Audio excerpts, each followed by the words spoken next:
നമ്മൾ മുട്ടുവേദനയുടെ കാരണങ്ങൾ പറഞ്ഞതിനകത്ത് പ്രധാനമായും 3 രീതിയിലാണ് നമ്മൾ അതിനെക്കുറിച്ച് പറയുക. ഒന്ന്, നമ്മൾ തേയ്മാനം അഥവാ ഓസ്റ്റിയോ ആർത്രൈറ്റിസ് എന്ന് പറയുന്നത്, അത് പ്രായാധിക്യം കൊണ്ടും മറ്റും മുട്ടിലെ കാർട്ടിലേജ് ലോസ് വരുന്നത്.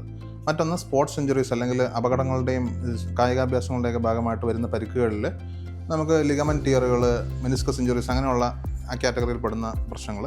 പിന്നെ ഉള്ളത് മുട്ടിന് വരുന്ന അസുഖങ്ങൾ, അതായത് ഒരു രോഗങ്ങൾ, പത്തോളജിക്കൽ കണ്ടീഷൻസ് ലൈക്ക് കോൺട്രോമലേഷ്യ അങ്ങനെയുള്ള അസുഖങ്ങൾ. അത് അങ്ങനെ ഒരു പ്രധാനമായും 3 കാറ്റഗറിയിലാണ് മുട്ടുവേദനയുടെ കാരണങ്ങൾ വരുന്നത്. ഇപ്പം ഈ അൽവി പറഞ്ഞ തേയ്മാനത്തെക്കുറിച്ച് പറയുകയാണെങ്കിൽ, ഓസ്റ്റിയോ ആർത്രൈറ്റിസ് എന്ന് പറഞ്ഞാൽ അടിസ്ഥാനപരമായ പ്രശ്നം നമ്മുടെ നോർമൽ അനാട്ടമിയിൽ ഒരു സാധാരണ ഹെൽത്തി ആയ ഒരു മുട്ടിൽ നമ്മുടെ തുടയലിൻ്റെ ഫീമറിൻ്റെ താഴത്തെ അറ്റവും ടിബിയ എന്ന ബോണിൻ്റെ അറ്റവും തമ്മിൽ ആണ് മുട്ടുസന്ധി ഉണ്ടാകുന്നത്.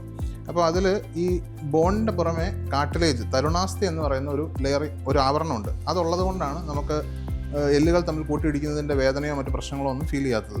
തേയ്മാനം അഥവാ ഓസ്റ്റിയോ ആർത്രൈറ്റിസ് സംഭവിക്കുന്നതെന്ന് പറഞ്ഞാൽ ഈ ആർട്ടിക്കുലർ കാർട്ടിലേജ് അത് ക്രമേണ നഷ്ടപ്പെട്ട് അത് ഫുൾ നഷ്ടപ്പെട്ട് കഴിയുമ്പോൾ ഇതിനടിയിലുള്ള സബ് കോൺട്രൽ ബോൺ അത് എക്സ്പോസ്ഡ് ആവും. അതിൽ പ്രഷർ വരുന്നു. അത് പെയിൻ സെൻസിറ്റീവാണ്. നമ്മുടെ ഇതിന് മുകളിലുള്ള ആവരണമായ കാർട്ടിലേജിന് പെയിൻ സെൻസിറ്റിവിറ്റി ഇല്ല, അതായത് വേദന അറിയാനുള്ള ശേഷിയില്ല. ആ കാർട്ടിലേജ് നഷ്ടപ്പെട്ട് ബോൺ എക്സ്പോസ്ഡ് ആകുമ്പോഴാണ് വേദന വരുന്നത്. അപ്പോൾ അത് പലർക്കും നടക്കാൻ പറ്റുന്നില്ല, അല്ലെങ്കിൽ ദീർഘമായിട്ട് നിൽക്കാൻ പറ്റുന്നില്ല, ഒരു പരിധിക്കപ്പുറം മടക്കാൻ പറ്റുന്നില്ല, അങ്ങനെയൊക്കെ ആയിരിക്കും അതിൻ്റെ പ്രശ്നങ്ങൾ വരുന്നത്. അങ്ങനെ ചെയ്യുമ്പോൾ വളരെയധികം വേദന, എഴുന്നേറ്റ് നിൽക്കുമ്പോൾ തന്നെ വേദനയുണ്ട്, ഇച്ചിരി ദൂരം നടക്കുമ്പോൾ തന്നെ പെട്ടെന്ന് വേദന വരുന്നു, മടക്കുമ്പോൾ വേദന, മടക്കാൻ സാധിക്കുന്നില്ല, അങ്ങനെയൊക്കെയാണ് അതിൻ്റെ സിംറ്റംസ് വരിക. അപ്പോൾ നമ്മൾ ഈ കാർട്ടിലേജ് നഷ്ടപ്പെട്ടു പോകുന്നു എന്നുള്ളതാണ് ഈ ഓസ്റ്റിയോ ആർത്രൈറ്റിസിനകത്തുള്ള അടിസ്ഥാന പ്രശ്നം. ഇപ്പം നമ്മുടെ ചികിത്സാ രീതികളും ഇപ്പോൾ നമ്മളിതിനെ ഒരു സ്റ്റേജിങ്ങിൽ പറയുകയാണെങ്കിൽ സ്റ്റേജ് 1, സ്റ്റേജ് 2, സ്റ്റേജ് 3, സ്റ്റേജ് 4 അങ്ങനെ 4 സ്റ്റേജിലായിട്ട് പറയാം. അപ്പോൾ അതിൽ സ്റ്റേജ് 1 മുതൽ സ്റ്റേജ് 3 വരെയുള്ളതിൽ കാർട്ടിലേജ് പൂർണ്ണമായി നഷ്ടപ്പെട്ടിട്ടില്ല. കാർട്ടിലേജ് നഷ്ടമുണ്ട്, എങ്കിലും ഒരു നിശ്ചിത ശതമാനം കാർട്ടിലേജ് അവിടെ അവശേഷിക്കുന്നുണ്ട്.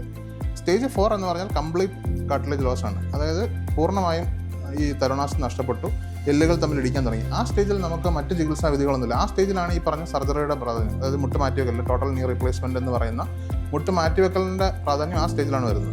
അതിന് മുമ്പുള്ള സ്റ്റേജ് 1 മുതൽ സ്റ്റേജ് 3 വരെയുള്ള സ്റ്റേജുകളിൽ പല ചികിത്സാ രീതികൾ നമുക്ക് അവൈലബിൾ ആണ്. പ്രധാനമായിട്ടും ഏർലി സ്റ്റേജസിൽ, അത് സ്റ്റേജ് 1 നമ്മൾ സ്ട്രെങ്തനിങ് എക്സസൈസ്, ഫിസിയോതെറാപ്പി, നമ്മൾ തുടയുടെ മുൻഭാഗത്തും പിൻഭാഗത്തുമുള്ള മസിൽസിൻ്റെ സ്ട്രെങ്തനിങ് എക്സസൈസ് വഴി നമുക്ക് മുട്ടിലുള്ള ലോഡിങ് കുറയ്ക്കാനും അതുവഴി പെയിൻ റിലീഫ് എല്ലാം കിട്ടും. അതുപോലെ ചില മരുന്നുകൾ, മുട്ടിനകത്തുള്ള ലൂബ്രിക്കേഷൻ ഇമ്പ്രൂവ് ചെയ്യുന്ന തരത്തിലുള്ള മരുന്നുകളും കാര്യങ്ങളും എല്ലാം ഉണ്ട്.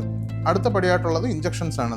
ഒത്തിരി അവൈലബിലിറ്റീസ് ഉണ്ട്. ഇപ്പം നമുക്ക് PRP ഇഞ്ചക്ഷൻസ് ഉണ്ട്, GFC, അതുപോലെ സ്റ്റിറോയിഡ് ഇഞ്ചക്ഷൻസ് ഉണ്ട്, ഹൈലൂറോണിക് ആസിഡ്, അങ്ങനെ പലതരം ഇഞ്ചക്ഷൻസ് ഇപ്പോൾ അവൈലബിൾ ആണ്. അതെല്ലാം സ്റ്റേജ് 3 വരെയുള്ള ഘട്ടങ്ങളിൽ നമ്മളെ സഹായിക്കും.